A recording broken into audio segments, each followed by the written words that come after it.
ወንዝም ሞልቶ ቦርከና ይፈሳል ሞልቶ ቆንጅና ነሺ ነሺ ያገሬ ልጅ ነሺ። አሁን እናንተ ማቴሪያሊስቶች ናችሁ። በማቴሪያሊስት እንትን ነው የምትሄዱት።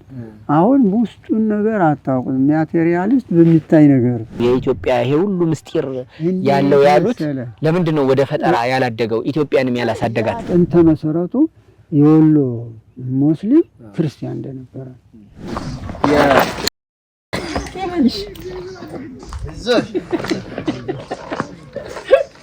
እንዴት ነው በአንድን ቤተክርስቲያን ሙስሊሞች እየጠበቁት እርሶ ደግሞ እየቀደሱ እያቆረቡ እያስተማሩበት ያለውን ፍቅርና ሰላሙን ይንገሩ። ታቦተ ጽዮንን የሚያጥነው የኔ ወንድም ጓደኛዬ ማለት ነው። ለብቻዋ ናት። እሷ ለብቻዋ ተቀምጣ እዚያ ባለሁበት ሰዓት ምን ተደረገ? እነዚህ እስራኤሎች ሃይማኖቱ ኦርቶዶክስ የሆነ ብቻ አይደለም የሚለው በስነ ምግባሩ ራሱ የማይጠጣ የማይሰክር የማያጨሽ ክርስቲያናዊ ባህሪ ያለው ተብሎ እንኳን ከእምነትም ባለፈ ስነ ምግባር ይጠየቃል። 14 ምዕመናኖች ናቸው። 14 በቁጥር ነው? አዎ በቁጥር 14 ሰው 14 እንትኖች 14000 ማለት ነው። አረ እናመሰግናለን ተጓዦቻችን።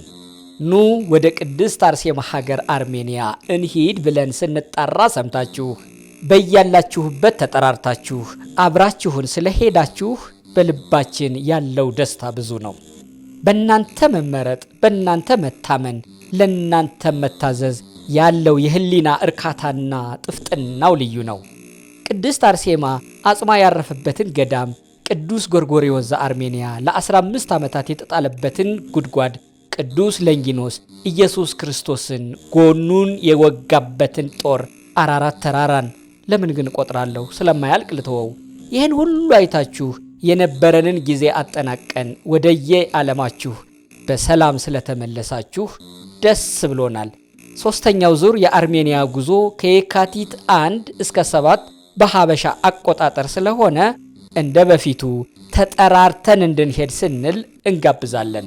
0116622922 0988 383838 0953444000 ሲምባ ትራቭል እንደ ታዛዥ ልጆ።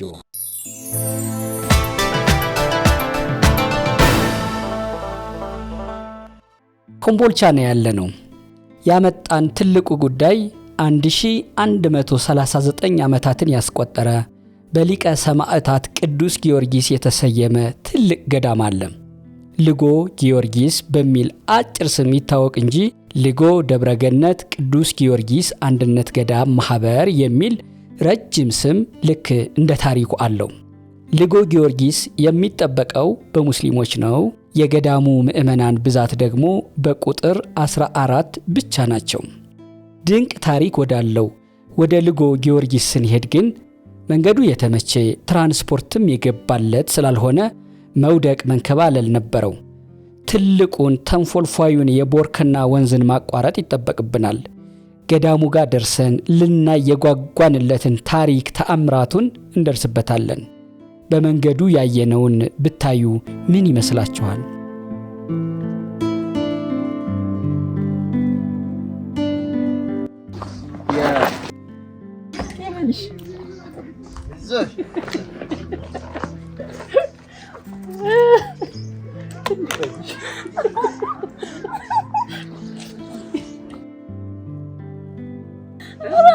Terfau gana saya ala kakun hona.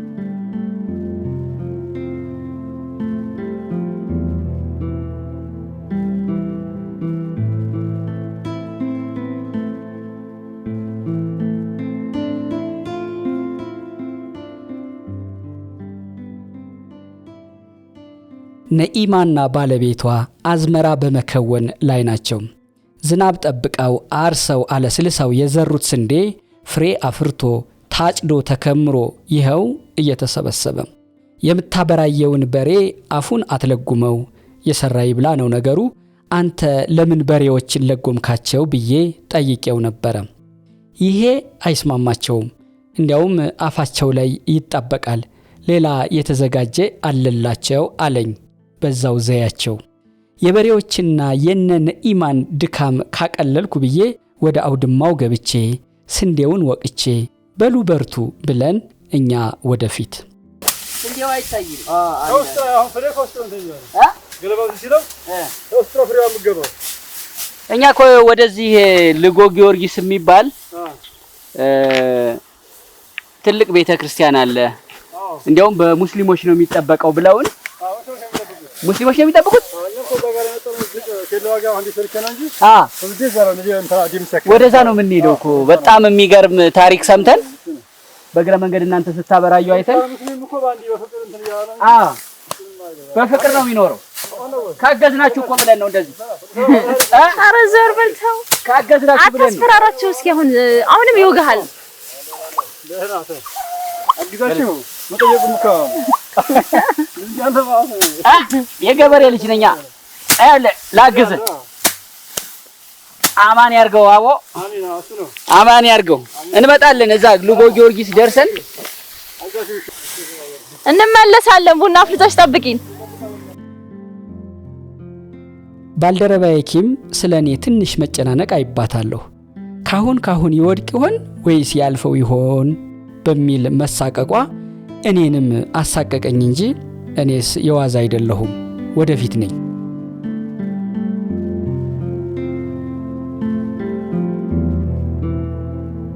አረ ተክሌ እኔ እንደባናይስ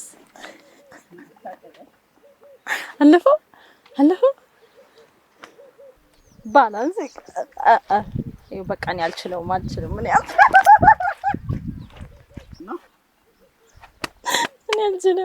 እኔ አልችልም ቆይ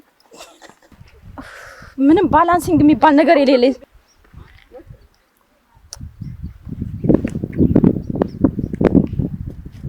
በቃ የሆነ ሰዓት ላይ ይገባበታል። እሺ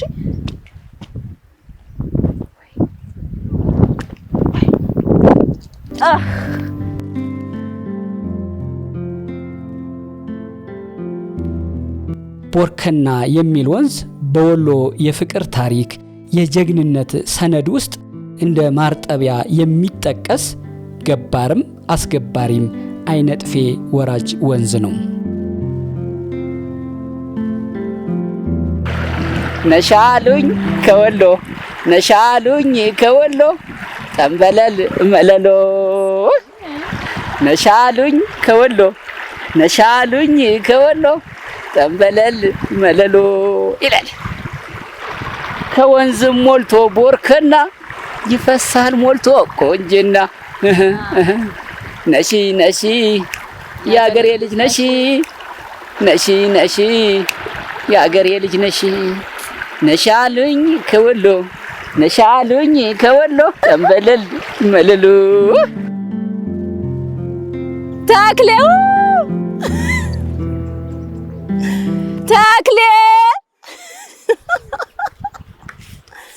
ተክሌው አረ ቆይማህን አስቆምኩት አየ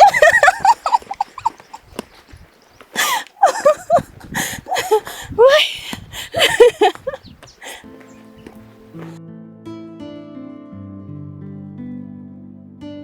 የወሎን ደም አድርቅ ሽምግልና በመንገዳችን አይተናል። አንድ ወጣት ከሌላ ወጣት ጋር በነበረ ጸብ ተገደለ አሉ። እሱም ዘመዶቹም ቀዬ ለቀው ተሰደዋል፣ ደም ለመመለስ በሚል የሟች ወገኖች እንዳይበቀሏቸው። በዚህ መሃል የሞተ ሞተ፣ የገደለ ይካስ፣ ነፍስ እንደው ከእንግዲህ አይመለስ በሚል አረጋውያኑ ዛፍ ስር ቁጭ ብለው ሰላም ናውረድ፣ ሰላም ናግባ እያሉ ነበረ። በሀገሩ ሽማግሌ አይጥፋ።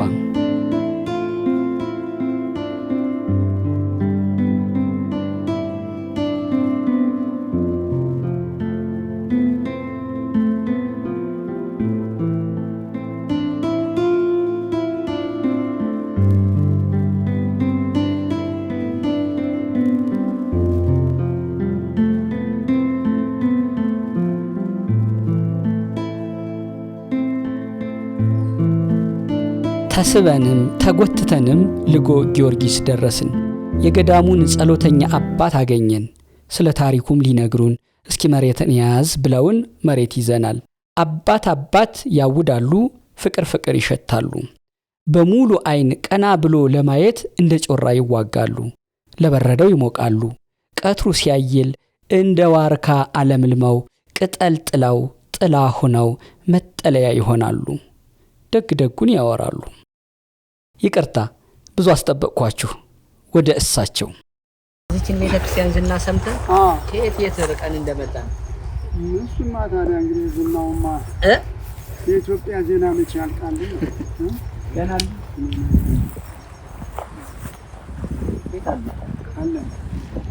ወሎ መተን እስኪ እንደው ለየት ያለ ነገር ይዘን እንሄድ የሚያስተምር ብለን ስንጠይቅ እንዴ ወሎ እኮ የፍቅር ሀገር ነው። ፍቅሩ ደግሞ የሚገርማችሁ ሃይማኖት ብሔር የሚባል ነገር አይታወቅም። እንዲያውም ቢገርማችሁ እዚህ ልጎ ጊዮርጊስ የሚባል ቤተክርስቲያን አለ። ሙስሊሞች ናቸው የሚጠብቁት። በሙስሊሞች የሚጠበቅ ቤተክርስቲያን የት አይታችሁ ታውቃላችሁ? እነሱ ይጠብቃሉ፣ ክርስቲያኑ ይመጣል፣ ያስቀድሳል፣ ይሳለማል፣ ይመለሳል። ይሄን ፍቅር እስኪ እዩ ብለውን ነው። ለዚህ ነው የመጣነው። ልጎ ጊዮርጊስ ስንት አመት ሆነው? ልጎ ጊዮርጊስ አሁን ይኸው እንግዲህ የተተከለ ደግሞ በ1139 አመቱ ነው። አመቱ ነው የተተከለበት ነው። ይሄ ተተከለ ጀምሮ ከተተከለ 1139 አሁንኛው ይሄ አመት ነው ያለው ማለት ነው። በጣም የሚገርም ታሪክ ነው። ወሎ የሚባል ስያሜ ሳይኖረው በፊት ወሎ የለም። ይሄ ደግሞ ይሄንን ታቦት ታይቅ እስጢፋኖስንና ይሄንን የተከሉት ደግሞ ሰላማ ዘአዜብ ይለዋል፣ ካልእ ሰላማ ይለዋል። እሱና አፄ ድልነአድ በተባለ ዘመነ መንግስት የአክሱም ዘመነ መንግስት ነው። በዚያን ሰዓት የወዲት ጉዲት መንግስቱን የቀማችው ከዚህ ቀጥሎ ከዚህ ጀምሮ ነው እና ወደ ላስታ ገባ። ከላስታ ደግሞ ወደ ሸዋ ገባ። በኋላ ያው 330 አመት የላስታ መንግስት ከያዘ በኋላ እንደገና ወደ ሰሎሞናዊ መንበረ መንግስት ገባ። ያው እስካሁን አለ። አሁን ደግሞ በዘመኑ ተከሰተው ከደርግ ወደዚህ ደግሞ የጉልበት መንግስቶች መጡ። እኛ አሁን ያለው ይሄ ፖለቲካ ለቤተ ክርስቲያን ለኛ ሃይማኖታዊ ለሆነ ሁሉ ፖለቲካ አይስማማው። አሁን ሃይማኖት ፖለቲካ ውስጥ አያገባውም የሚሉ ደግሞ አዲስ ምንጭ መጥቷል። እንዴ ህዝቡ ሲያልቅ ያላግባብ ሲፈጸምበት ርስቱ ሲቀማ መሬቱ ቤቱ ሲፈርስበት እንዴ ታዲያ ሃይማኖት ይሄን ለዚህ ታልቆመ ምን ህዝብን ይጠበቅ ብላል? እና ይሄ አግባብ ያልሆነውን ነገር እኛ አቅም ባይኖረንም ክፋቱንና አንቱን እናውቃለን። ስለዚህ ዘመኑም ደግሞ እርግጥ የተነገረለት ነው። ቤተክርስቲያን ነግራናለች፣ አስተምረናለች። በዚህ ዘመን እንዲህ ያሉ መንግስታቶች ይፈጠራሉ። በእነዚህ ዘመን ምንም ሃይማኖት ፍቅር የለም፣ እርስ በርሱ መጋደል ነው፣ መጣላት ነው የሚለው ሁሉ በቤተክርስቲያናችን አለ። ዓመተ ምሕረቷ ተቀምማ ትንቢቱ አለ እና ያሚ እንግዲህ ቤተክርስቲያን አውቃው ለኛ አስተምራናል። ይሄን እያወቅን አሁን ይሄ ይመጣ አስቀድመን ስለተረዳ ነው አዲስ ነገር መስሎ አይታየም። እናንተ አባቶች ይሄን ታውቃላችሁ፣ መንፈሳዊነት የመንፈሳዊ ብቃቱም ስላለ እኛ ግን ተራው ኢትዮጵያዊ እና ኗሪው ዝም ብሎ ምመኑም የሚያምነውም ማያምነውም ግን አናውቅም። እንዲህ አይነቱን ይሄን ለምን አታውቁም? ለምን አታውቁም? እናንተ አሁን በዘመኑ ዘመን የወለደው ሳይንስ በቀለና አሁን ይሄንን እውነተኛውን ታሪክ እውነተኛውን ስነ ስርዓት ህግ የሰውን ፍቅር የሰውን ትዕግስት የሰውን እንትን ወደ ኋላ አስቀረባችሁ። አሁን ያ ሸፈነባችሁና ራሱ ብቻ ዋጣችሁ። በዚያ ተዋጣችሁ። በዚያ ስለተዋጣችሁ የሃይማኖት ለእናንተ በጣም የሃይማኖት መመሪያው ስርዓቱ ታሪኩ ህግጋቱ ሁሉ አሁን ለእናንተ በጣም አናሳ ነው። አሁን እናንተ አሁን ለዚህ አሁን ላለው ለቅርሳ ቅርሳችን ለታሪካችን የ6 ወር ህፃናት አርጋ ነው የምታያችሁ እናንተ የምትታዩ። ምክንያቱም መምጫችሁን አላወቃችሁም። አባቶቻችሁን ታሪኳን ያገሩትን ታሪክ አላወቃችሁም። በተፈጥሮ የሰው ልጅ ያገኘውን ህግ በዚህ ተዳደር ተብሎ የተሰጠው ህግ አላወቃችሁም። አሁን በራሳችሁ ፍልስፍና ብቻ በቃ አንተ ብቻ ሳሙናዋ እንዳትጎልብህ፣ ቁርሲቱ እንዳትጎልብህ፣ ያችን እንደው በየአይነቷም እንደው ቀይ ወጧንም እንትናንም ያቻችን ናት። አሁን እንግዲህ ያ ዋጣችሁ እንግዲህ ተዋጠ። ይሄ እኮ ሳሙናውንም ቁርሷንም ምግቧንም እኮ ከቤተ ክርስቲያን እኮ ስላላገኘን ነው። ምን እንዴት ቤት ታገኙ? እንግዲህ እንዴት አድርጎ ይገኛል እኮ አሁን ይኸውልህ፣ ስጋ መቼም ካልበላ ካልጠጣ አይደለም እንደ አይደለም ወይ እንደርሶ ደግሞ መመነን እንደርሶ መመንኮስ ደግሞ ይከብዳል። ሁሉም ሰው ምን ይቆላል? ምን ቆስቲ ይሄ ወደዚህ አሁን እዚህኛው ቅርስ ያለው ታሪክ ያለው ውስጥ ለመግባት ምንድነው የሚያስቸግር? እስቲ ለእናንተ የሚያስቸግራችሁ እኛ አሁን በዓለም መቼም በዓለም ትዳር ይዞ መኖር መመንኮስም ሁለቱም የተፈቀደ ነው አይደል? ይሄ የመጀመሪያው እንደውም የሰው ልጅ የመጀመሪያው ህጉ አግብቶ ዘር ተክቶ ከዝሙት ድኖ የተረዳዱ መኖርና ዘር መተካት፣ እነዚህ ሶስቱ ለሰው ልጅ የተሰጡ ናቸው። ማንኛውም ሰው የሆነ ሁሉ ይሄ ነገር ማግባት ጋብቻ የመጀመሪያው የሰው ልጅ ትልቁ ህግ ነው። ከዛ ውጪ ደግሞ ያለው ደግሞ ጸጋውን እግዚአብሔር የሰጠው ከሆነ ደግሞ መንኖ በንጽህና ደግሞ በድንግልና መኖሩ አይጠፋውም። ብዙ ነገር ያገኛል ማለት ነው። አግብቶ ወልዶ ዘር ተክቶ ሲኖር ደግሞ ልጆች ማስተማር ለነሱን ደግሞ ለወግ ማዕረግ ማብቃት አለ። እሱን ለማድረግ ደግሞ በዚህ ዓለም መማር፣ ሳይንሱን መከተል፣ ለልጆች ስራ ማምጣት ደግሞ ያስፈልጋል። ያን ለማድረግ አስኳላ ትምህርት መግባት እንደዚህ መሄድ አሁን እናንተ ማቴሪያሊስቶች ናቸው። በማቴሪያሊስት እንትን ነው የምትሄዱት። አሁን ውስጡን ነገር አታውቁም። ማቴሪያሊስት በሚታይ ነገር የማናየውን ነገር እንዴት ማመን እንችላለን የሚለው ነው። እኛን አሁን አይዲያሊስት የሚል ስያሜ ተሰጥቶታል አይደለም? ሐሳባውያን በሐሳብ ብቻ የሚያምኑ ነው። በሐሳብ የምናምነው እኮ ተጨባጭ ነገር ይዘን እኮ ነው። ይሄ እኮ ሃይማኖት በእጅ ብልጫ ወይም በፍልስፍና እየተገኘ አይደለም። ተጨባጭ የሆነ ራሱ በራሱ ሙት የሚያነሳ ድው የሚፈውስ ጎባጣ የሚያቀና ብዙ ሺህ ዓመታት የሞቱትን አስነስቶ የሚያሳምን እምነት ነው። ታዲያ ይሄ እንዴት ሐሳባዊ ሆነ? ልዩ ተአምር ያለው ነው እኛ የምንከተለው። እኛ ቤተክርስቲያን ከኦሪቱ ጀምሮ እስካሁን ያለው ትልቅ ተአምር ነው። ያንን አይተን ተጨባጭ አይተን አንድ ሰው አጥንቱ ተከስክሶ መላሱ ተቆርጦ ጥርሱ ረግፎ አይኑን አውጥተውት እንደገና ተመልሶ አካል ገዝቶ ሲመጣ ይሄ ነው ሃይማኖት።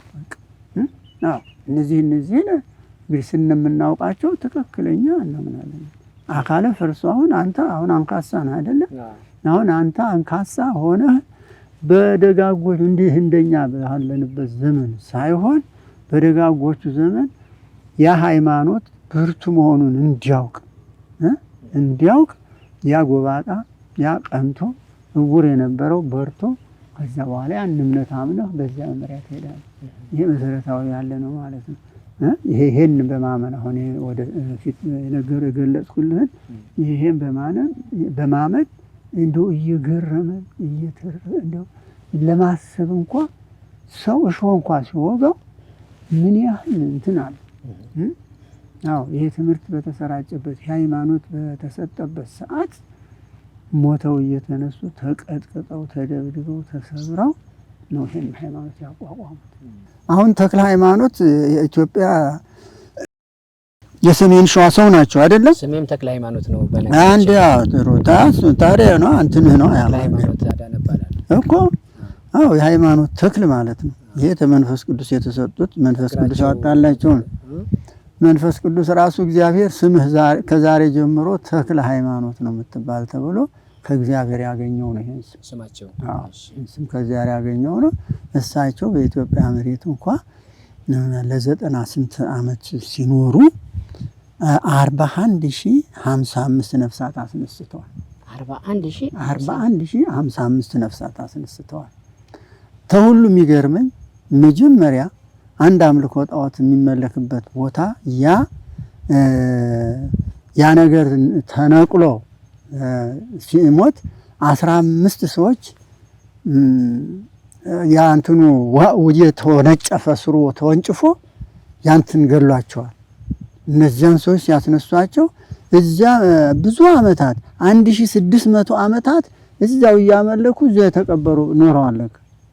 16 ሰዎች ማነው ወደ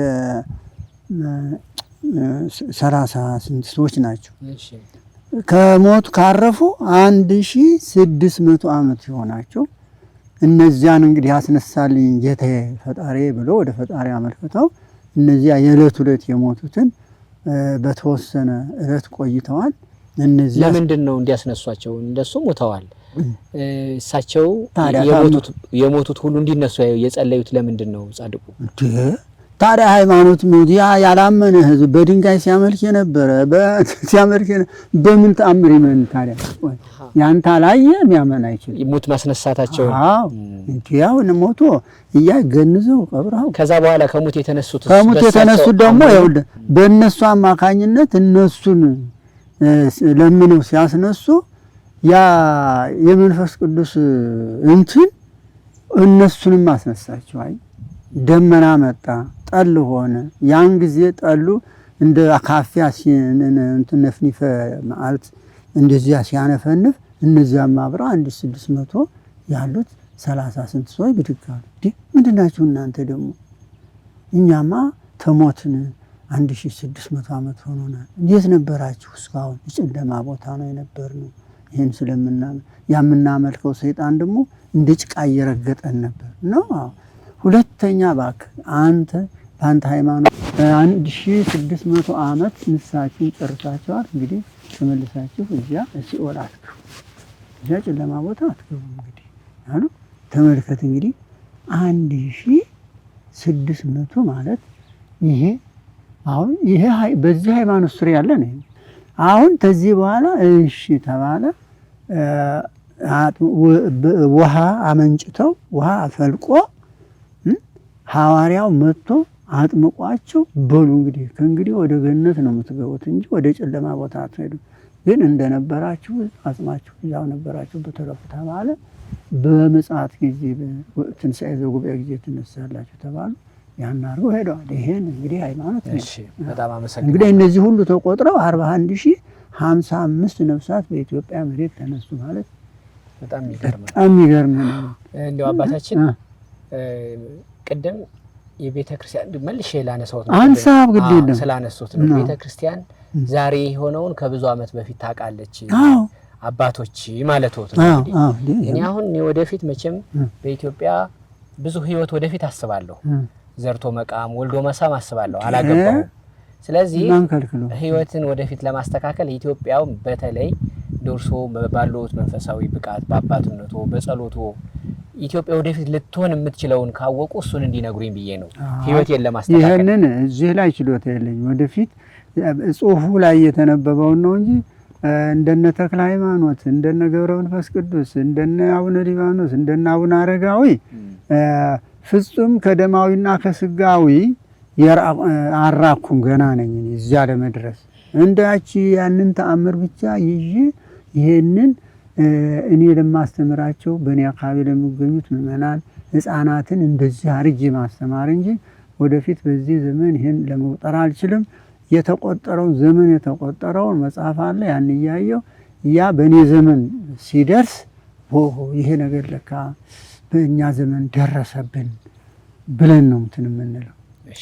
ይሄን እንትን ለማለት ከሰው የተለየ ከደማዊና ከስጋዊ የተለየ መሆን አሁን ያለነው ይኸውልህ በዓለም ውስጥ ነው ያለነው። ምንም ብቸኛ ሆነን ይችን ቤተክርስቲያን መቃብሩን እየጠበቅን ቤተክርስቲያኑን እያገለገልን እያስተማር ለመቀመጥ ያህል ነው እንጂ ወደፊት አንተ የሰራኸውም በሆድ ውስጥ እንዲህ ከዚህ በፊት እንዲህ ያህል ነገር አለብህ እንዲህ ያህል እንደተሰራህም እንዲህ ያህል አረክም ወይ ሰው ገንዘብ አልበላህም ወይ አልሰረክም ወይ አልዋሸህም። ይሄ የሚሆነው ደግሞ ደረጃ አለ ደረጃ አለ። አሁን ዝም ብሎ እንደው ፀሐይ በፀሐይ ያለውን ነው የምንነግርህ እንጂ በግልጽ በአደባባይ ያለውን። እሺ ቅድም እናንተ ማቴሪያሊስት ናችሁ ስድብ አይደለም አይደለም። አይ ስላልሆነ ነው መልሽ። እኛን ደግሞ አይዲያሊስት ናችሁ ትሉናላችሁ ሲሉ እንትኖቹ ነው የሳይንስ ተከታዮቹ ማለት ነው። እነዚህ አይዲያሊስቶች ናቸው። አሁን እኔ እርሶ ማወቅ የፈለኩት ወደዚህ ወደ መንፈሳዊ አባትነቱን ወደ አባ መሐሪ ተብለው ቤተክርስቲያን እዚሁ መዋል እዚሁ ማደር ማገልገል አሁን እንኳን እዛ የቤተክርስቲያኑ ወፍጮ አካባቢ እየሰሩ ነው ተብሎ ነው ወደዛ ይሰራ ነበር። አሁን እንኳን አቋረጥነውት በጣም ይቅርታ። እንደው ይሄም ራሱን የቻለ ሌላ አገልግሎት ስለሆነ ነው። ይሁንም እንግዳ ነውና እንግዳ ተቀበል የሚል ደግሞ ህግ አለ። በየትኛው አካዳሚክ ዓለም እንደነበሩ ያን ዓለም ንቃው ወደዚህ እንደመጡ እንዲነግሩን ብዬ ነው። የት ምን ዶክተር ነበሩ፣ ኢንጂነር ነበሩ፣ በየትኛው ኮሌጅ በየትኛው ዩኒቨርሲቲ እንዳለፉና አሁን ያን እንዴት ንቃው መጣው እዚህ እየኖሩ እንዳለም እንዲነግሩኝ ብዬ ነው። አሁን እንግዲህ ይሄ አሁን ጥሩ ጥያቄ ነው። እኔ ረጅም ዓመታቶች የእድሜን እንደው ተግማሽ በላይ በትምህርት ነው የጨረስኩት ነው ማለት። በተለይ የኛ የቤተክርስቲያን የተዋህዶ ሃይማኖት ትምህርት እሱ ነው ብዙ ጊዜ እድሜያችንን የሚወስድ ይሁን እዚህ ማውደጓ ቤት ስንል ዝማሬ ማሴቶ ስንል እቅኔው ቤት ስንል አቋቋሙ ቤት ስንል ቅዳሴው ቤት መጽሐፍ ስንል ይሄ ሙጠጥ አርጎ እድሜ ልክ ይወስደዋል። አሁን አንተ እንግዲህ ያ ተማርከው ትምህርት ወዴት ነው የሚጎትትህ? የት ይጎትታል? ያ እርግጥ ብዙውን ተምረው ደግሞ በአብራካቸው የሚወልዱት ልጅ ስላለ ወደዚያ ሄደው ደግሞ ይህን ሁሉ ሙያ ይዘው አንድ ቤተክርስቲያን እያገለገሉ ወልደው ከብደው የሚኖሩ ብዙ ሊቃውንቶች አሉ። ደግሞ እንደዚሁ የኛ በጤው ደግሞ እዚያኛው ዓለም የሌለንበት ሆኖ ያ መንፈስ ደግሞ ወደዚህ ወደ ገዳም አግብቶን እንኖራለን ማለት ነው። በዘመናዊ ትምህርት ደግሞ የተወሰኑ ዓመታቶች ትንሽ እንደው ብዙም ባይሆን በትንሹ ብለናል እንዳንጠይቅ እንደው ተመጠየቅ መጠየቅ የተሻለ ነው አይደለም። እርግጥ ያንን የምንለው ትምህርቱኛው ይከብዳል። ምን ይከብዳል? ከዘመናዊና ከመንፈሳዊ የኛ እኮ ትምህርት አንተ የመንፈሳዊ ትምህርት እኮ ጨርሰ ዘመድ አክስት አጎት ተድላ ደስታ ወርቅ ጨርቅ ጥላ ሄደህ ነው አንዷን እንኳን ሙያ አንዷን አቋቋም ወይ ቅኔ አሁን ቅኔና አቋቋም ለማለት አሁን ቅኔ ትምህርት ጨለማ ነው። እንዴት ብለህ ያንን ፈልስፈ የራሱ የሆነ ግስ አለው የራሱ የሆነ ሚስጥር አለው። እንዴት ገብተህ ያንን ሚስጥርህ የኢትዮጵያ የግዕዝ መጽሐፍ የሚፈቱት ቁልፉ እዚያ ነው። ያንን ታላወቅ ዝም ብለህ ጋዜጣ ማለት ነው። ጋዜጣ እንኳን ትርጉሙን እያወቅህ ነው የምታነብ። ያው ብዙ ቅኔ ያልተማረው ሰው ዝም ብሎ ነው የሚያነበው እንጂ እንትኑን ውስጡን አያውቀውም። ከባድ ትምህርት ነው ያ። ቅኔ ደግሞ ዋና አሁን ዘመናዊ ትምህርት የሚከብደው የሂሳብ ትምህርት ትንሽ ይከብዳል። ደግሞ ምንድነው እነዚህ ፍራክሽን ምናምን ደግሞ ብዙ ነገሮች አሉ አይደል? ደግሞ ሌሎች እንደዚህ እና ምንድነው ኢትዮጵያ ይሄ ሁሉ ከባድ ዕውቀት ምስጢር ካላት ከዘመናዊ አስኳላ ትምህርትን የፈጠሩ ሀገራት ናቸው። አሁን ሚሳኤሉን አውሮፕላኑን ስልኩን ቴክኖሎጂውን ይሄ ሁሉ ተአምር የሚያሳዩን ያለው አሁን እርስዎ ምን ቀላል እኮ ነው አስኳላ ያሉት ትምህርት ነው ይሄን ሁሉ ፈጠራ እየፈጠረ ያለው። ይሄን የሚቀርጸው የፈጠረው ቴክኖሎጂ ይሄን እናውራበትን ካሜራ ቅድም ተደውሎልኝ የሰው ልጅ ነው የፈጠረው አይደለም አስኳላ ነው የፈጠረው ነው። ለምን ነው ይሄኛው ትምህርት ወደዛ ያላደገው? ይሄማ በመንፈሳዊነቱ ይሄንን አሁን ሰው ሰራሽ ነው ማለት አትችልም። ይሄ የእግዚአብሔር ፍጥረት ነው። ይሄ ማዕድን ማን ነው የፈጠረው? የሰውየውን አእምሮ ማን ነው የፈጠረው? እስቲ ቆይ ይሄን ለመስራት እንዲመራመር ያደረገው የገለጸው እኔ ስለ ትምህርቱ ነው ስለ ሰውየው አይደለም እኮ ስለ ትምህርቱ ነው። ትምህርቱ የኢትዮጵያ ትምህርት አሁን እርሶ ከባዱን ትምህርት የቤተክርስቲያን ትምህርት ነው እኛ የምንማረው ነው አሉኝ። አዎ ከባድ በምንድን ነው የሚገለጸው? ፈጠራ አይደለም። አይ ፈጠራ አይደለም ከመንፈስ ቅዱስ የተገኘ ነው። ፈጠራማ ቢሆን ይሄ አሁን ፈጠራ አሁን እንዲህ ያለው ፈጠራ ይባላል። ይሄንን የፈጠረውን ሰውዬ ደግሞ ዕውቀት የገለጸለት ይህን ጭንቅላት ማን ነው? እሺ ፈጣሪ ነው የፈጠረው። ፈጣሪ ነው። እኔ ደግሞ ፈረንጅንም ነጭንም ጥቁርንም የፈጠረ ፈጣሪ እንደሆነ አምናለሁ። ሰይጣንስ የት ቀረ? ሰይጣንንም የሰይጣንም ፈጣሪው አምላክ ነው። እኔ እሱ ላይ ሳይሆን ጥያቄ ትምህርቱ ለምንድን ነው የኢትዮጵያ ይሄ ሁሉ ምስጢር ያለው ያሉት ለምንድን ነው ወደ ፈጠራ ያላደገው ኢትዮጵያንም ያላሳደጋት? አድጎ እኮ ብዙ ነገር አሁን ሰሎሞን በዚህ ስራ ተፈላስፎበት ነበር። ሬዲዮንም ፈጥሯል። ምን ሁሉም ብዙ ነገር የወፍ ቋንቋ የደጋውም የቆላውም ወፍ በሱ ዘመን ሁሉ ነገር ተፈጥሯል። ቤተክርስቲያን ፈጥራለች እኮ ግን ለመተግበር ያ ትምህርቱ ወደ እጅ ስራ አላገባቸው ቢነሱበት እንዳውም እኮ ከቤተክርስቲያን የተነሳ ፍልስፍና ነው እኮ ዓለም የተሰራጨበት እኮ ይሄ እንትን አይምሰልም። እሺ ወደ ንጎ ጊዮርጊስ ልምጣና እዚህ ዋናው የመጣ ነው ኮምቦልቻ አካባቢ እዚህ መተን እስኪኑ እዚህ ያለውን ፍቅር እዩ ተብለን የመጣ ነው። ይሄ ቤተክርስቲያን በሙስሊሞች እንደሚጠበቅ ሰማን።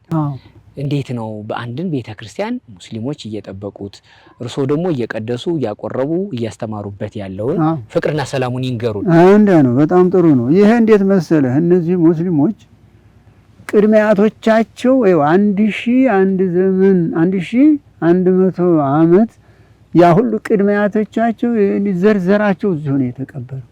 የክርስቲያኑ ወገን ናቸው እነዚህ እዚሁ የክርስቲያኑ እንትን ናቸው አካል ናቸው። ይሄን እኮ የሚጠብቀው እኮ የራሱ አጽም እዚህ ነው የረገፈው። የራሱ ያባቱ የቅድሚያቱ ምንዝላቱ እዚህ ስላለ የስጋ ዘመድ ስለሆነ ደግሞ ይሄ ሰው የት ይሄዳል? በማህበራዊ ኑሮ አንድ እኩል ነው የሚኖሩት። በአገር ልጅነት አንድ ናቸው። በቋንቋ አንድ ናቸው። አንድ አማራ ናቸው። በሃይማኖት ይለያዩ ምንም ነገር በምን ይለያዩ? እነሱስ ደሞዝ ይከፈላቸዋል ከቤተ ክርስቲያን በደንብ ነው እንጂ እንዴ ደሞዝ ይከፈላቸዋል በደንብ ነው ለተጠበቁበት። እሺ ሌላ ከዚህ ጋር ተያይዞ በሌላ ቤተ ክርስቲያን የማየው ነው የቅጥር ማስታወቂያ ራሱ ሲወጣ ሃይማኖቱ ሙስሊም ኦርቶዶክስ የሆነ የቤተ ክርስቲያን ማስታወቂያ ነው። ሃይማኖቱ ኦርቶዶክስ የሆነ ብቻ አይደለም የሚለው በስነ ምግባሩ ራሱ የማይጠጣ የማይሰክር የማያጨሽ ክርስቲያናዊ ባህሪ ያለው ተብሎ እንኳን ከእምነትም ባለፈ ስነ ምግባር ይጠየቃል። እዚህ ግን እምነትም አጠይቁም ጭራሽ ገርሞኝ ነው በጣም። ይሄ ነው ለጠይቅ ያመጣኝ ነገር። እንዴ ወገኑ ነው አገሩ ነው ያቱን አጥንት ነው የሚጠብቀው እኮ በዚያ ደግሞ ጥቅም ይሰጠዋል። ደግሞ ለዚያች ላደረባት ለዋለባት ለተቆጣጠረባት ቤተክርስቲያኑ አቅሟ የፈቀደውን ትሰጠዋለች። የበለጠ እንትን ነው አሁን እኮ ትርፍ ያገኙት እነሱ እኮ አሁን እነሱ እንግዲህ ተመልከት ይሄ ቤተክርስቲያን እንግዲህ እና 1000 ዓመት ማለት እንደው እንግዲህ ተገንዘቡ። የራሱ ቅድሚያቶች እዚሁ ናቸው ያሉት። ምንዝላቱ እዚሁ ነው ያለው። እነሱ አሁን ከ15ኛው ክፍለ ዘመን ወደዚህ ነው ሃይማኖት የመጣው። ጥንተ መሰረቱ የወሎ ሙስሊም ክርስቲያን እንደነበረ መንግስትነትም ነበረው ሁሉም ነበረው እንጂ ሁሉም አሁንም ያ እንኳን አልተለየም። ታሪኩን ነው የሚጠብቀው። በጣም ደስ ይላል። በጣም ታሪኩ ይሄን አሁን እንደዚህ ብለው አስተምራቸውና ሲሆቹ አሁን ለምን አትነግሯቸውም ከየት እንደመጡ ነው? አይ እኛ ዝም ብለህ አላህን ምን ብቻ ነው እንጂ እዚህ ታሪክ ምናምን ያለም እንትኑ አይፈቅድልንም ይላል። ምን ይጎዳዋል? እስቲ ታሪኩን ቢያውቅ የትመጣውን ቢያውቅ አማራ ሲባል ከየት ፈለሰ አማራ የተባለው ከየት ጀምሮ ነው ከመቼ ጀምሮ ነው? ይሄን ብትናገረው ታሪኩን ነገርከው ምን ይጎዳዋል? እናመሰግናለን ተጓዦቻችን። ኑ ወደ ቅድስት አርሴማ ሀገር አርሜኒያ እንሂድ ብለን ስንጣራ ሰምታችሁ በያላችሁበት ተጠራርታችሁ አብራችሁን ስለሄዳችሁ በልባችን ያለው ደስታ ብዙ ነው። በእናንተ መመረጥ፣ በእናንተ መታመን፣ ለእናንተ መታዘዝ ያለው የህሊና እርካታና ጥፍጥናው ልዩ ነው። ቅድስት አርሴማ አጽማ ያረፈበትን ገዳም፣ ቅዱስ ጎርጎርዮስ ዘአርሜንያ ለ15 ዓመታት የተጣለበትን ጉድጓድ፣ ቅዱስ ለንጊኖስ ኢየሱስ ክርስቶስን ጎኑን የወጋበትን ጦር፣ አራራት ተራራን ለምን ግን ቆጥራለሁ ስለማያልቅ ልተወው። ይህን ሁሉ አይታችሁ የነበረንን ጊዜ አጠናቀን ወደየ ዓለማችሁ በሰላም ስለተመለሳችሁ ደስ ብሎናል። ሶስተኛው ዙር የአርሜኒያ ጉዞ ከየካቲት 1 እስከ 7 በሐበሻ አቆጣጠር ስለሆነ እንደ በፊቱ ተጠራርተን እንድንሄድ ስንል እንጋብዛለን። 011 662 2922 0988 38 38 38 0953 44 40 ሲምባ ትራቭል እንደ ታዛዥ ልጆ።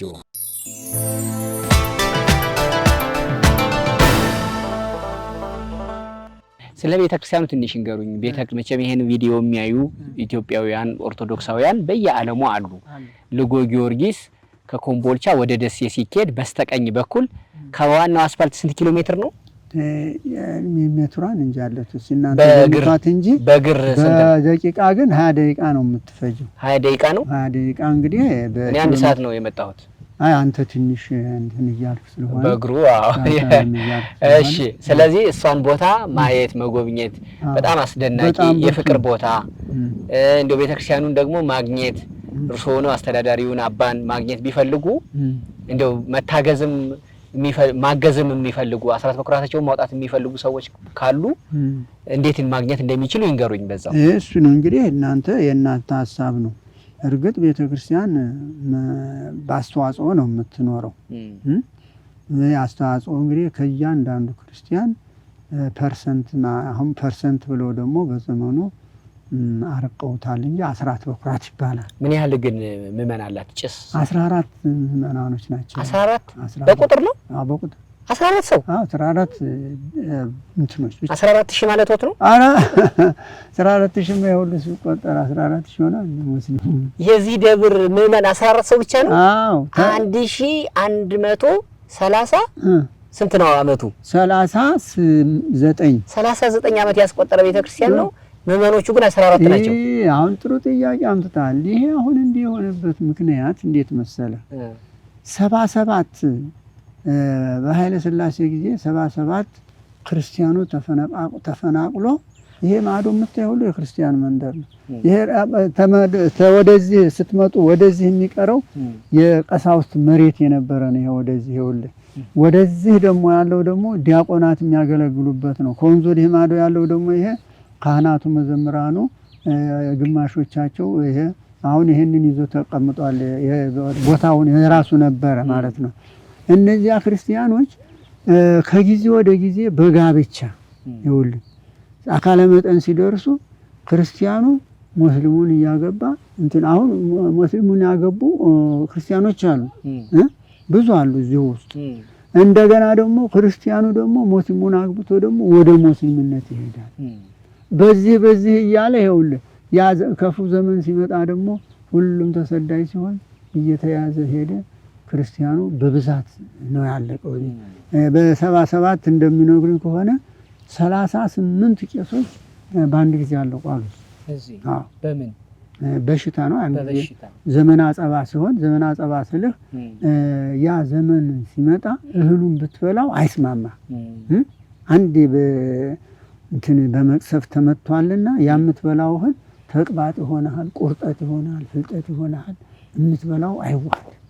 አዎ በዚህ እንግዲህ እየተዳከመ መጣና አሁን የቀሩት እዚህ ላይ አሁን 14 ናቸው ያሉት። ከነ ልጆቻቸው ግን ወደ 90 ወደ ምናምን ይሆናል። እና በጣም ይገርማል። ስለዚህ በእነዚህ አስተዋጽኦ ነው በዚህ ያክሩ ዘመን 77 ኃይለ ሥላሴ ጊዜ ደርግም ያስነሳው ዘመኑ ሲለወጥ ይሁን በየዘመኑ አሁን ይኸው ባለንበት ዘመን ከ1966 ጀምሮ የኢትዮጵያ ሕዝብ በእልቀት ላይ ነው ያለው። ምንም ሰላም አላገኘም። ስንት ወጣት ነው የሚያልቀው? በደርግ ጊዜ ያለቀው ተማሪ ያለቀው ወጣት ያን ጊዜኛ ወጣቶች ነበርና እኔም እዛው አስኮላ ተማሪ ነበርኩኝ። የምማረው ትምህርት ደግሞ አስኮላውንም የኛንም ትምህርት የህግ ትምህርት መማር ነበር። 3-4 ትምህርቶች ነበር የምለው። ዲግሪ ያለውት? አይ ስለዚህ አትጠይቀኝ። አለ ብል ምን ትሰጠኛለህ ወይስ ምን ደረጃ አድርገህ ትሰጠኝ ትችላለህ? እውቀቱን ግን ሸምቻለሁ። ከዚህ ወዲያ ዲግሪ የለም። አፌን ነው የምታምነው ወይስ ወረቀቱን ነው? አይደለም። እኔ ወረቀት ላለማመን ሳይሆን እንደው ያንኛውን የዚህ እንትኑን ዓለም ምን ያህል ርቀው ጥለውት እንደመጡ ለማወቅ ያክል ነው። ስትማር እኮ አንተ ጭንቅላትህ እኮ ሁሉም ነገር ትምህርቱን አውቀው የገንዘቡንም ልክ ምንነቱን ተተረዳ ጭንቅላትህ ወዴት ይወስዳል? እስቲ እንደው ስታስብ ወደ መንፈሳዊ ወደ መንፈሳዊነት። ስለዚህ ወደ ቤተክርስቲያኗን ወደ እንትኗ ስመጣ 14 ምዕመን ነው ያለው አሉኝ። እንደው ማገዝ እንደዛ የፈለጉ ሰዎች ካሉ እንዴት ነው የሚያገኙት? ስልክ ወይም ደግሞ ወይ በአንድ በስልክ ሁለተኛ ደግሞ ያው አካውንት የደብሩ አካውንት አለ። ስንት ነው? ስንት ቁጥሩን ይንገሩ። የት ነው ያለው? ቁጥሩን በቃሉ አልያዙት። እሺ አባታችን በጣም ነው ማመሰግኑት። የመጨረሻ ጥያቄ ግን ያለኝ በዚህ መንፈሳዊ ቦታ ሆነው ካህናት ስንት ካህናት አሉ እዚህ? ካህናቶቹ ይኸውልህ አሁን እዚህ 5 ካህናቱ 5 ሰሞነኞች የሚቀድሱ አሉ የተመደቡ ብቻ። እኛ እዚህ ደግሞ 3 መነኮሳት አለን። ደግሞ ሌሎች ደግሞ ጥቁር ራሶች አሉ። እነዚያ አሁን ወደ 8 ሰዎች ነው የምንሆነው እዚሁ ያለ ነው። በዓለም ደረጃ ደግሞ ወልደው አግብተው የሚኖሩ ደግሞ ያው 5 ካህናቶች አሉ። ለነሱ እየከፈልናቸው ያው ያገለግላሉ ማለት ነው። በጣም ጥሩ። አሁን እኔ ዘወትር እርሶ እዚህ እንዳለ አባት ለኛም ለኢትዮጵያም ለራሷ ለሀገሪቱም በየቦታው ላሉ ምእመናንም እስኪ እንደው ትንሽዬ ጸሎት ሀገራችንንም እናንተ በያላችሁበት ሐሳብ ህልማችሁን ያሳካላችሁ። መቼም የነሱ መሳካት የነሱ መኖር ስለሆነ ለኢትዮጵያ እንዲጸልዩ ልጠይቀው ያኮ አንተ ቀስቀሰኝ አይደለም የየቀጸሎት ጸልዩ። ሁል ጊዜ እኛ እኮ ሌላ አንዱ ትልቁ ተግባር ለዓለም አይደለም ለሀገራችን፣ ለቤተክርስቲያናችን፣ ለሃይማኖታችን፣ ለህዝባችን ብቻ ሳይሆን ለማንኛውም ጸሎት እናደርግለታለን። ይሄ ማታም ሌትም ቀንም ይሄንን በቃ ለሀገሪቱን ኢትዮጵያ ላሉት ፍጡራን ለኢትዮጵያ ህዝቦች ሙስሊሙም ጴጤም ምናምን የለም ሁሉም ይለመንለታል። ስራውን ግን እግዚአብሔር በዛው እንትን ለሁሉም ይሄ ያለ ነገር። እሺ ጸልዩልኝ። እኔም አንተ ደግሞ የግል ነው አሁን ለብቻ ይሄ ይሆናል። እንግዲህ በቤተክርስቲያን ዙሪያ አንድ ሰው ደግሞ ዘወትር ስሙ የሚጠራው ቋሚ ነገር ያደረገ ከሆነ መጻሕፍቶቹ ሲነበቡ፣ ጸሎተ ዕጣን ሲነበብ፣ ድርሳናቱ ገላቱ ሲነበብ፣ መስዋዕቱ ሲሰዋ የሚጠሩ ምእመናኖች አሉ። ቋሚ ንብረት መጽሐፍ የሰጡ በቤተ ክርስቲያኑ መረዳጃ እንደዚህ ቅርሳ ቅርስ ሆኑትን ነገሮች የሰጠ ያ ግድ ነው። በእንትን ይጸለይለታል። እሱን ማለቴ ነው። በጣም ይሄ እንግዲህ ሌላው ተራ እንትን እንደው አትርሱ በጸሎታችሁ። እሺ በጣም ነው የማመሰግኑት። ቅድም እንደው አሁን ይሄን ሐሳቦትን ገዳሙ ያለበትን ቦታ ሁኔታ ለመጠየቅ እና በዚሁ እኛም ተሳልመን ለየት ያለ ነገርም ስለሆነ ይሄን ለማየት ነበር የመጣ ነው። ቅድም እንደው ከየት ነው የመጣችሁት? እንደው አላማችሁ ምንድነው ሲሉን እኮ እንደው እኔም እኮ አይደለም ማመን አለማመን ሳይሆን አንተን መመለስ አሁን በጣም ይከብዳል።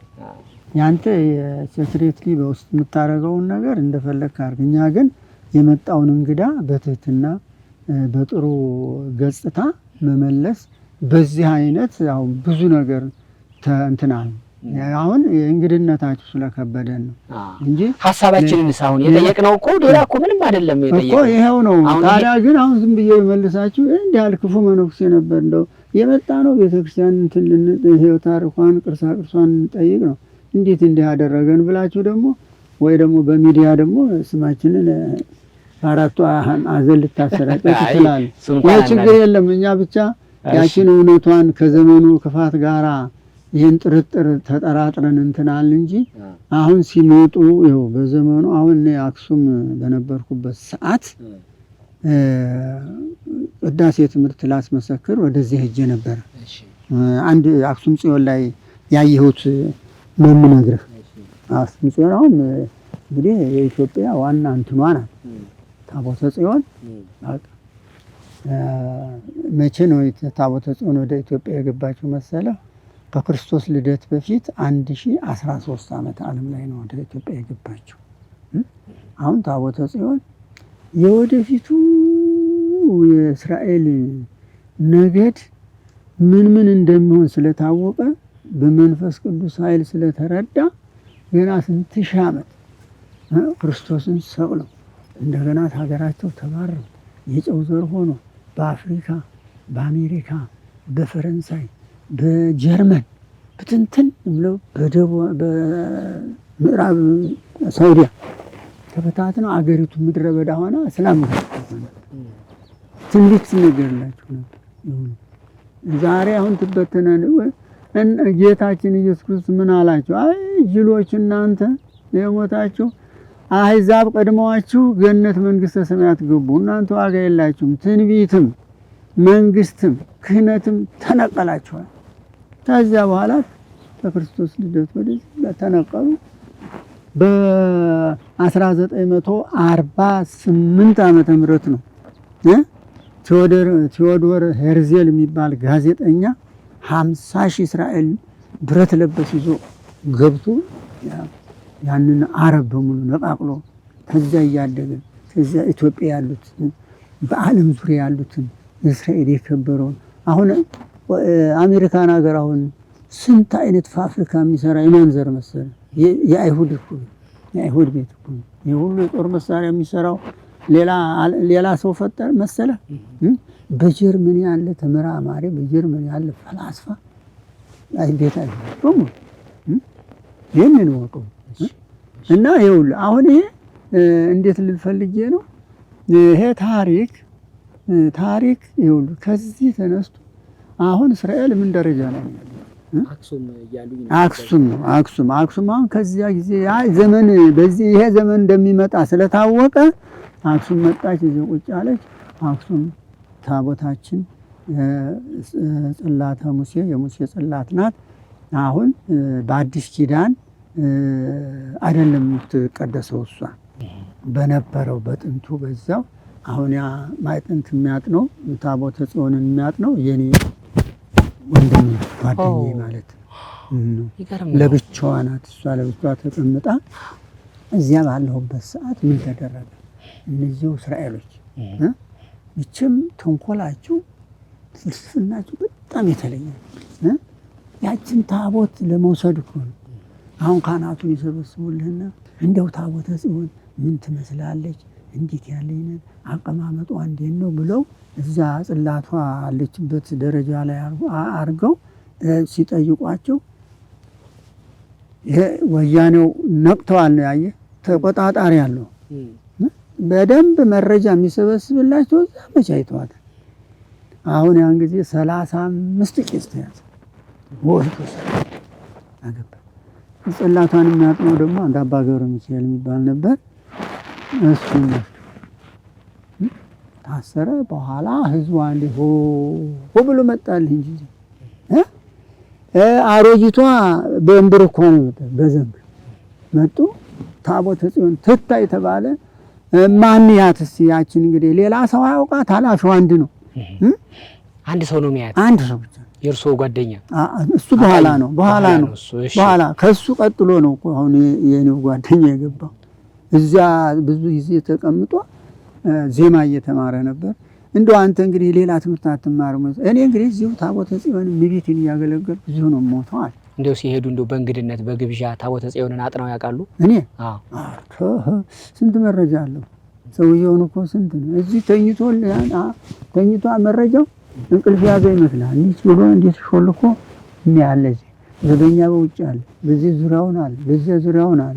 ምንም አትጠረጥር። እንዴት አድርገህ ባጠን ምን እንትን ይለኛል፣ ምን ይከለክለኛል? በታማኝነት የተመደበው ሰው መሀል አድርጎ ነው። ሄዱ ታቦተ ጽዮንን እዋት ታለች ተሌለች ተባለ። ንቡረ እዱ ተመረጠ። ከዛ ደግሞ የሚያምነው ሰው ተመረጠ። አይደለም ይሄ ብቻ ይበቃማ ኑማላማ ተባለ። እነዚያ ገብተው የሚያው ሰዎች በሌላ ጊዜ አይተዋት የማያውቁትን ንቡረ እዱ አያውቃትም። አይ ብላ አላፊሱ ነው አሁን ምለው ተገዝተው መስቀሉን ይሄ መስቀሉ ይካድ መስቀሉ ይደምሰኝ ብለው መስቀሉን ተራምደው 4 ሰዎች ገብተው አይተው አለች ብለው መሰከሩ። ከዚያ ወዲያ ተጨበጨበ። እነዚያም ወደ መቀሌ እስር ቤት ገቡ።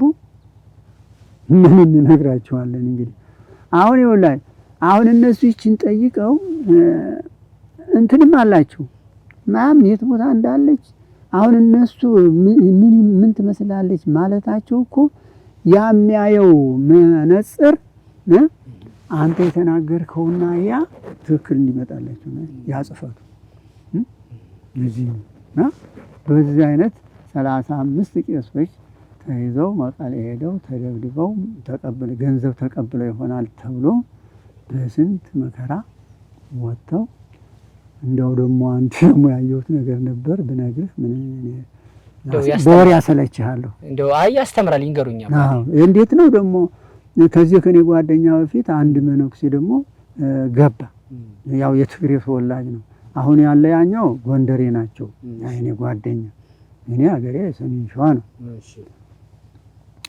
ያ ገብቶ ተድባቡ ላይ ሄዱ ብር ተድባብ ታውቃላችሁ በሰፍ በትልቁ እንዲህ በእጅ እየተያዘ እንትን የሚለው እንደ ጉልላትም የሆነው የብር ነው እንትኑ የብር ነው እንትኑ ይወል ጉልላቷ ላይ ያ ክብረ በዓል ሲሆን ሰው ሲሞት ወጥቶ እንደዚህ አንድ ሰው ይዞ ያው የተወሰነ እንትን አለ ድርሻ አላቸው የተመደበ ሰው አለ ያ ነው የሚይዙት አሁን ያችን አርቲፊሻል ብር አሰርቶ ያችን ለመሸጥ እኮ ነው ያቺ ስንት እንግዲህ ወደ ስንት 100 ግራም ምትሆን ያ ምን ትሆነ ደም በዚያን ሰዓት እኮ ደግሞ የብር ምንዛሬው ለአንድ ግራም 2 ብር ነበር ለዚያች እኮ ነው ተወል ያችን አሰርቶልህ በዚያች ልክ አድርጎ ያችን ተዲያቆኑ ጋር ረዳት አንድ ዲያቆን አለው አይደል ተዲያቆኑ ጋር አድርጎ በሻንጣ አድርጎ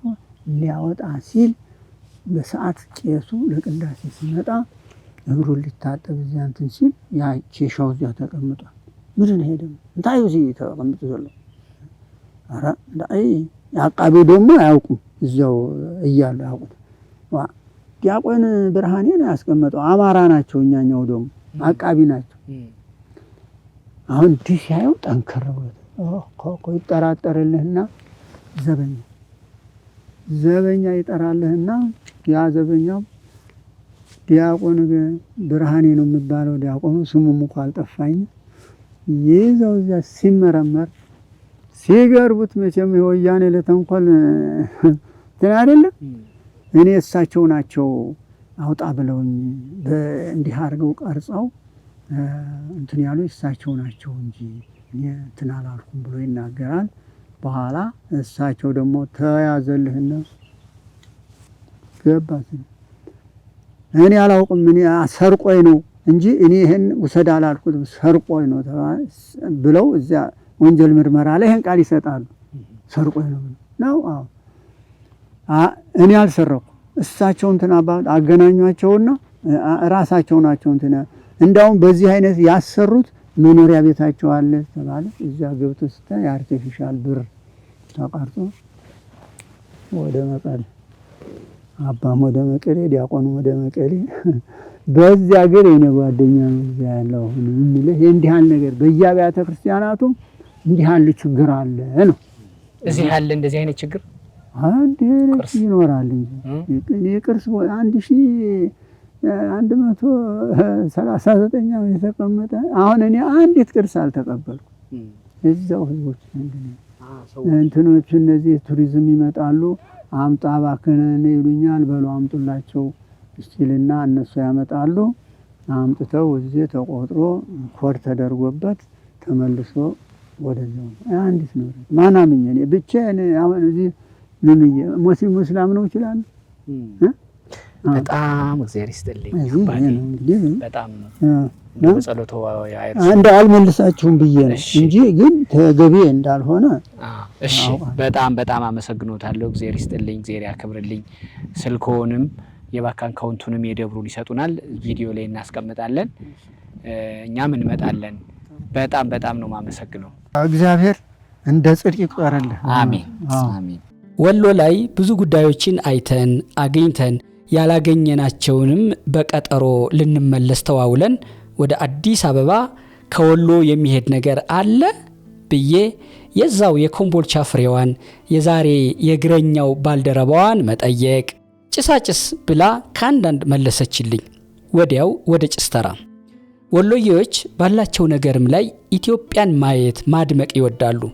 ይሄ ተራራ የሚያክለው አረንጓዴ ቢጫ ቀዩ ጭሳጭስ ነው።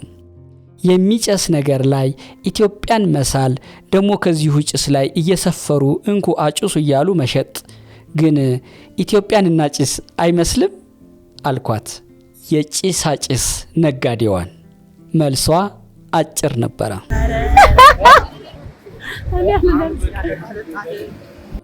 ሰሞኑን ሳልፍ ሳገድም ከርቤ ካልኳችሁ መዓዛዬ ብርጉድ እያለ ከሳባችሁ ይኸው ነው